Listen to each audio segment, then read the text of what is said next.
আওয়ামী লীগ দেখালো শিষ্টাচার, বিএনপি করলো দোষারোপ। নতুন বছরের রাজনীতি কেমন হবে?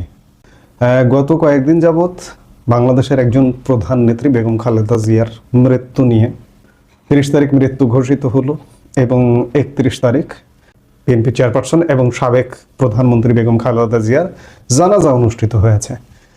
30 তারিখ মৃত্যু থেকে শুরু করে আমরা আওয়ামী লীগের একটা চরম শিষ্টাচার দেখলাম। মৃত্যুর সাথে সাথে আওয়ামী লীগ প্রধান শেখ হাসিনা, তার পুত্র সজীব ওয়াজেদ জয় এই মৃত্যুর জন্য শোক জানিয়েছেন। গণতন্ত্রের জন্য বেগম খালেদা জিয়ার অবদানের কথা স্বীকার করেছেন শেখ হাসিনা এবং সজীব ওয়াজেদ জয় দুজনে।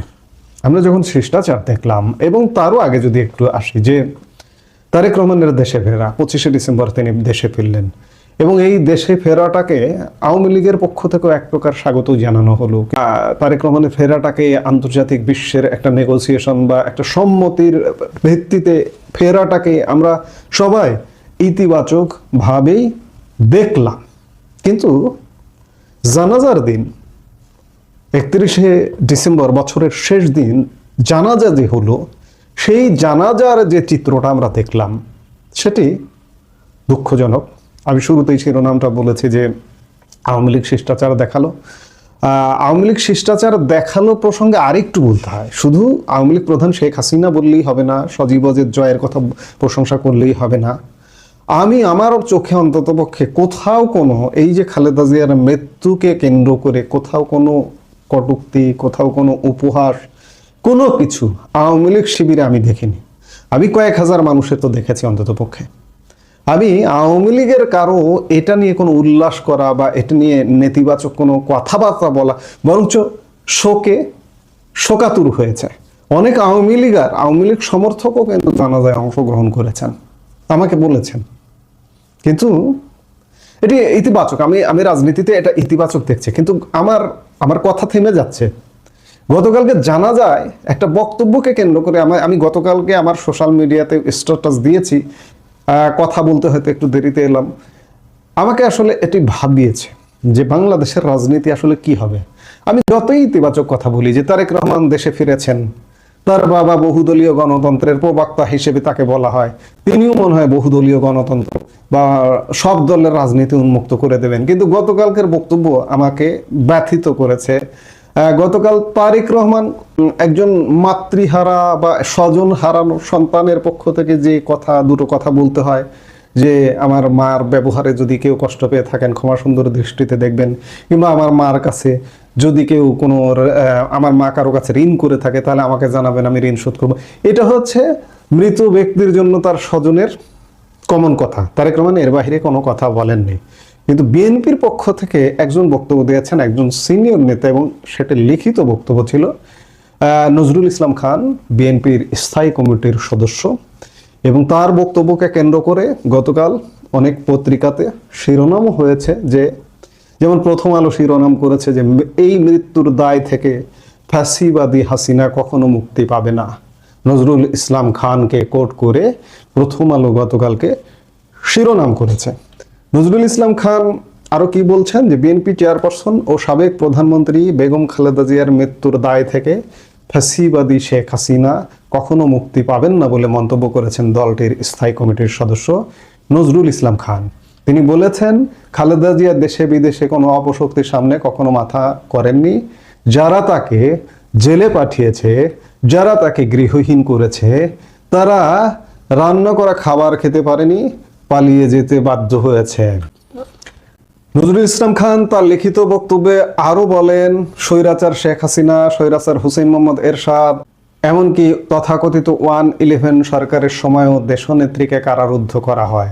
ফ্যাসিবাদী হাসিনা স্রেফ প্রতিহিংসার চরিতার্থ করার জন্য দেশনেত্রীকে তার শহীদ স্বামীর স্মৃতি বিজড়িত বাড়ি থেকে উৎখাত করেন এবং মিথ্যা অভিযোগে 17 বছরের কারাদণ্ডে দণ্ডিত করেন।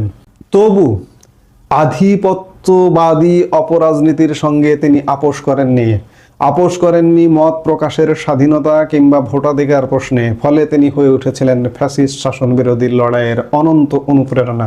যাই হোক, নজরুল ইসলাম খানের এটি একটা লিখিত বক্তব্য, এবং একটা লিখিত বক্তব্য সাধারণত ভেবে চিন্তে যারা লেখক তারা লেখেন বক্তব্য, যারা স্পিচ রাইটার যারা, তারা ভেবেচিন্তে লেখেন যে কোন কথাটা যাওয়া উচিত, কোন কথাটা যাওয়া উচিত নয়।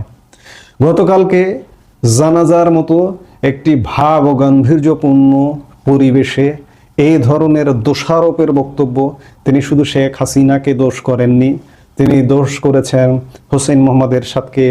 111 সরকার, আমি বলবো 111 সরকার আজকের ইউনূসের সরকারের চেয়ে 1,00,000 গুণ ভালো সরকার ছিল। সেই সরকারকে দোষারোপ করেছেন, শেখ হাসিনাকে দোষারোপ করেছেন এবং আধিপত্যবাদী অপরাজনীতির কথা বলেছেন। আধিপত্য কার আধিপত্য? কিসের আধিপত্য? ভারত প্রসঙ্গেও আসলে ইঙ্গিত করেছেন। যাই হোক, এই বক্তব্যটা গতকালকে এটি আমরা ধরে নিতে পারি যে এটি হচ্ছে বিএনপির দলীয় অবস্থান, এটি হচ্ছে বিএনপির দলীয় বক্তব্য।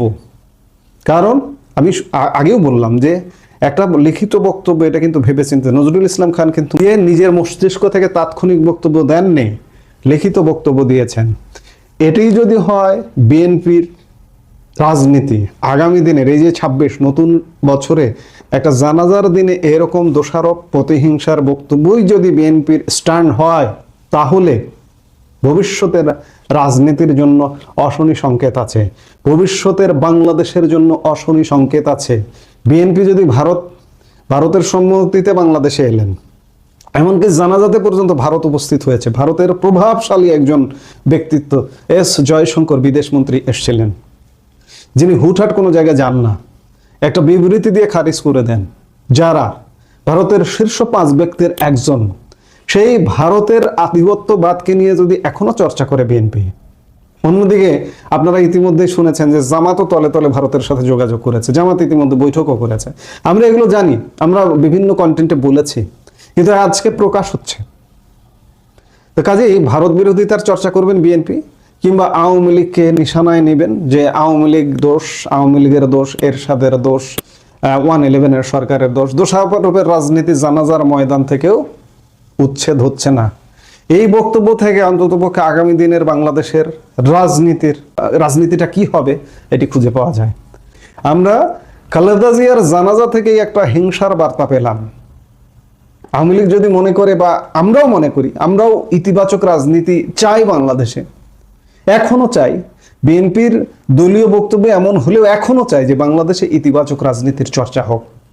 কিন্তু সত্যিকার অর্থে নজরুল ইসলাম খানের এই লিখিত বক্তব্যের পরে আমরা কি প্রত্যাশা করতে পারি যে নতুন বছর 2026 সালে বাংলাদেশে একটি ইতিবাচক রাজনীতির ধারা তৈরি হবে, ইতিবাচক রাজনীতি হবে? আমি মনে করি না, হবে না। বিএনপি 18 বছর 19 বছর ক্ষমতার বাইরে, এবার তো ক্ষমতায় আসছেই। সব পক্ষ এমনভাবে ভূমিকা পালন করছে বা প্রদর্শিত হচ্ছে শক্তি, যেভাবে যে নির্বাচনটাও করার দরকার নাই, মনে হচ্ছে যেন বিএনপি ক্ষমতায়। তাহলে এই যে এত টাকা পয়সা খরচ করে, এত আয়োজন করে একপাক্ষিক একটা নির্বাচন করার দরকার কি? হ্যাঁ, মনে হবার কারণটা আছে, কারণ আওয়ামী লীগকে একদম আউট করে দিয়ে বসে আছে। বাংলাদেশে তো দুটো দল, যত যাই বলুন না কেন, দিন শেষে বাংলাদেশে দুটো রাজনৈতিক দল, একটি আওয়ামী লীগ, একটি বিএনপি। সেই আওয়ামী লীগকে আউট, একতরফা নির্বাচনের আয়োজন দরকারটা কি? টাকা খরচ করে তারেক রহমানকে শপথ পাঠ করিয়ে দিলেই তো হয়ে যায়। শপথ পাঠ করবেন কিন্তু দেশ চালাতে পারবেন না।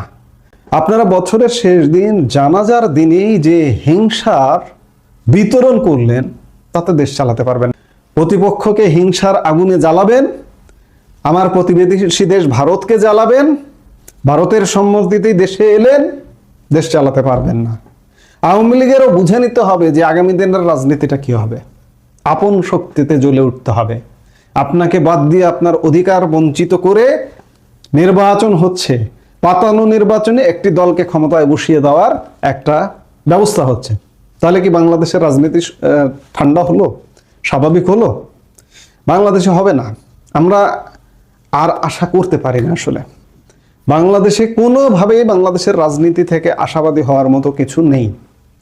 এখন যেটি কথা, সেটি হচ্ছে আওয়ামী লীগের জন্য এটি নিঃসন্দেহে একটি বার্তা, মেসেজ নজরুল ইসলাম খানের লিখিত বক্তব্য, যে আওয়ামী লীগ আপনাদের নিজেদের পথ দেখতে হবে, আপনাদের নিজেদের সংগঠিত হতে হবে, এই অন্যায়কে প্রতিরোধ করতে হবে। এবার নির্বাচন ঠেকিয়ে দিতে হয়তো পারবেন না, কারণ সাংগঠনিক শক্তি এখন পর্যন্ত আমরা দেখতে পাইনি, কিন্তু আগামী দিনে বাংলাদেশকে বাঁচাতে হলে আপনাদের সংগঠিত হতে হবে।